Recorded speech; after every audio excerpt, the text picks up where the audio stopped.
Hello बच्चे लोग, welcome back to my channel. आज का ये वीडियो वन शॉट वीडियो है जिसमें हम क्लास 10 हिंदी क्षितिज भाग 2 के 2 पोएम ये दंतित मुस्कान और फसल के सभी प्रश्न अभ्यास करेंगे। शुरू करते हैं ये दंतित मुस्कान के प्रश्न अभ्यास से। तो पहला प्रश्न है, बच्चे की दंतित मुस्कान का कवि के मन पर क्या प्रभाव पड़ता है?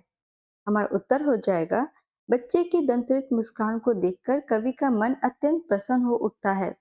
घर के बाहर रहने के कारण वो बच्चे को पहली बार देखते हैं तो उसकी दंतित मुस्कान पर मुग्ध हो जाते हैं।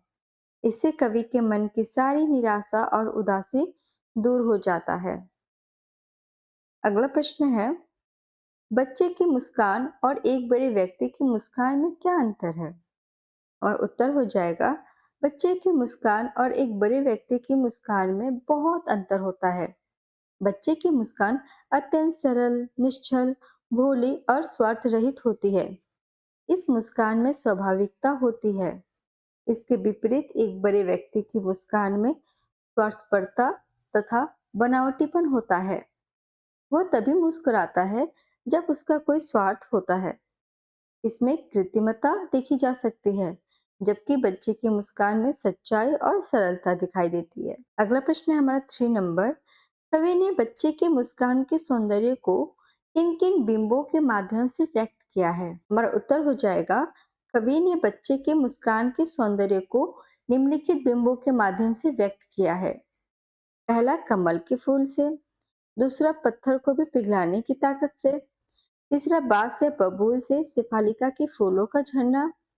और चौथा, मृतक में भी जान डाल देना। अगला प्रश्न है कि भाव स्पष्ट कीजिए। अब यहाँ पर कविता का कोई एक पंक्ति दे देगा, उसे हमें भाव स्पष्ट करना पड़ेगा। तो हमारा पहला क्वेश्चन है, छोड़कर तालाब मेरी झोपड़ी में खिल रहे जलजात।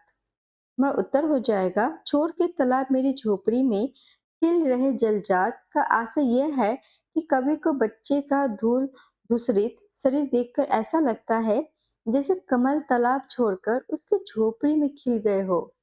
अर्थात बच्चे का रूप सौंदर्य कमल के फूल के समान सुंदर और आकर्षक है।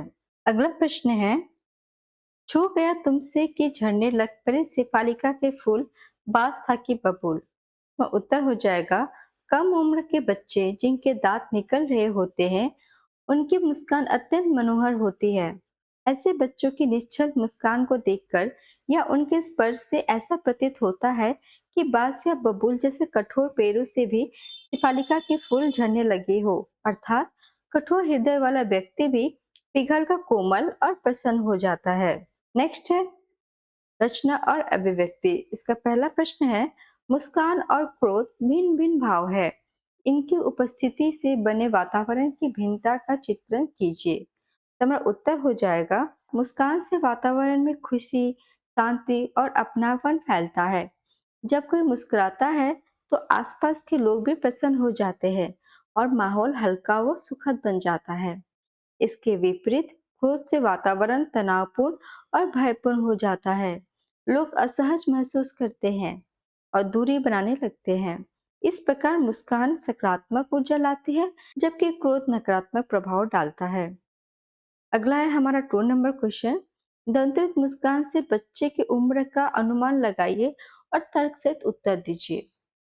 उत्तर हो जाएगा हमारा कि दंत्रित मुस्कान से स्पष्ट होता है कि बच्चे के दांत अभी निकलने शुरू हुए हैं। आमतौर पर ये अवस्था लगभग 6 महीने से 1 वर्ष के बीच होती है, क्योंकि इसी उम्र में बच्चे अपरिचित को पहचानने का प्रयास करते हैं। अगला प्रश्न है हमारा, बच्चे से कवि की मुलाकात का जो शब्द चित्र उपस्थित हुआ है उसे अपने शब्दों में लिखिए। उत्तर हो जाएगा, प्रवास से काफी दिनों बाद लौटकर आए कवि की मुलाकात जब शिशु से होती है तो वो शिशु की मुस्कान देखकर मुग्ध हो जाते हैं। उसकी दंतुत मुस्कान देखकर कवि की निराशा और उदासी गायब हो गई। उसे लगा कि उसकी झोपड़ी में कमल खिल उठे हो। इसी के साथ हमारा ये दंतुत मुस्कान के सभी प्रश्न अभ्यास कंप्लीट होते हैं। नेक्स्ट हम फसल के सभी प्रश्न अभ्यास करेंगे। दूसरी कविता है फसल। इसका पहला प्रश्न है, कवि के अनुसार फसल क्या है? उत्तर हो जाएगा, कवि के अनुसार फसल ढेर सारी नदियों के पानी, अनेक लोगों के हाथों के स्पर्श की गरिमा तथा बहुत सारे खेतों की मिट्टी के गुण का संयुक्त परिणाम है। ये किसी भी एक जन के व्यक्तिगत मेहनत का परिणाम नहीं है, अतः किसी के एकल अधिकार की भी चीज नहीं है। अगला प्रश्न है, कविता में फसल उपजाने के लिए आवश्यक तत्वों की बात कही गई है। वे आवश्यक तत्व कौन-कौन से हैं? वह उत्तर हो जाएगा, प्रस्तुत कविता में कवि ने फसल उपजाने के लिए मानव परिश्रम, पानी, मिट्टी, सूरज की किरणें तथा हवा जैसे तत्वों को आवश्यक कहा है।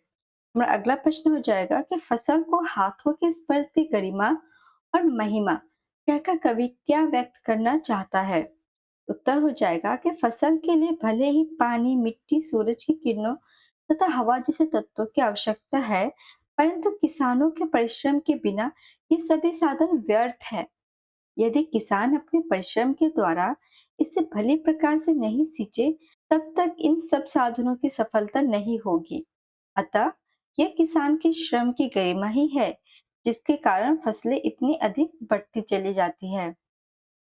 हमारा अगला प्रश्न है, भाव स्पष्ट कीजिए। जिसका पहला प्रश्न हो जाएगा, रूपांतर है सूरज की किरणों का, सिमटा हुआ संकोच है हवा की थिरकन का। तो उत्तर हो जाएगा कि इन पंक्ति में फसल उगाने में सूरज की किरणों तथा हवा के योगदान को दर्शाया गया है। फसल प्रकृति से अपना भोजन प्राप्त करती है। सूरज की किरणें अपनी ऊष्मा प्रदान कर फसल को पकने में मदद करती है, तो वही हवा की मंद गति फसल के बढ़ने में सहायक होती है। हमारा अगला प्रश्न हो जाएगा, रचना और अभिव्यक्ति। तो पहला प्रश्न है कि कवि ने फसल को हजार हजार खेतों की मिट्टी का गुणधर्म कहा है। मिट्टी के गुणधर्म को आप किस तरह परिभाषित करेंगे? वह उत्तर हो जाएगा कि मिट्टी के गुणधर्म का आशय है मिट्टी से मिले हुए प्राकृतिक तत्व, खनिज पदार्थ और पोषक तत्व जिनके मेल से किसी मिट्टी का स्वरूप अन्य मिट्टियों से विशेष हो जाता है।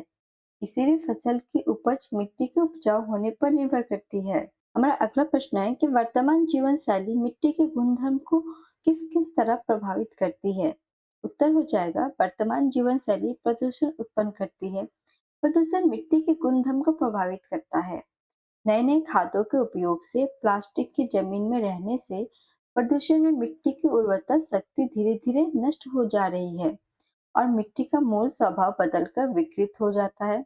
इसका बुरा प्रभाव फसल को उपज पर पड़ रहा है। अगला प्रश्न है कि मिट्टी द्वारा अपना गुणधर्म छोड़ने की स्थिति में क्या किसी भी प्रकार के जीवन की कल्पना की जा सकती है? हमारा उत्तर हो जाएगा कि यदि मिट्टी अपने गुणधर्म छोड़ दे तो जीवन की कल्पना करना संभव नहीं है, क्योंकि सभी पौधे और फसलें मिट्टी पर निर्भर होती है और इनके बिना खाद्य श्रृंखला समाप्त हो जाएगी। इससे संपूर्ण जीवन संकट में पड़ जाएगा। अगला प्रश्न है कि मिट्टी के गुणधर्म को पोषित करने में हमारी क्या भूमिका हो सकती है? उत्तर हो जाएगा कि हम मिट्टी के गुणधर्म को बनाए रखने के लिए जैविक खेती को बढ़ावा दे सकते हैं, रासायनिक पदार्थों का कम उपयोग कर सकते हैं, पेड़ पौधे लगा सकते हैं और प्रदूषण को कम कर सकते हैं। इस प्रकार हम मिट्टी की उर्वरता और उसकी गुणवत्ता को बनाए रख सकते हैं। और इसी के साथ हमारा ये दंतुरित मुस्कान और फसल के सभी प्रश्न अभ्यास कंप्लीट होते हैं। अगर ये वीडियो आपको थोड़ा सा भी हेल्पफुल लगे तो फटाफट से इस चैनल को सब्सक्राइब कर ले एंड लाइक बटन को भी हिट कर दे एंड आपके दोस्तों को भी शेयर करिएगा। मिलते हैं नेक्स्ट वीडियो में एक नए चैप्टर के साथ। तब तक के लिए keep learning, keep growing, bye bye.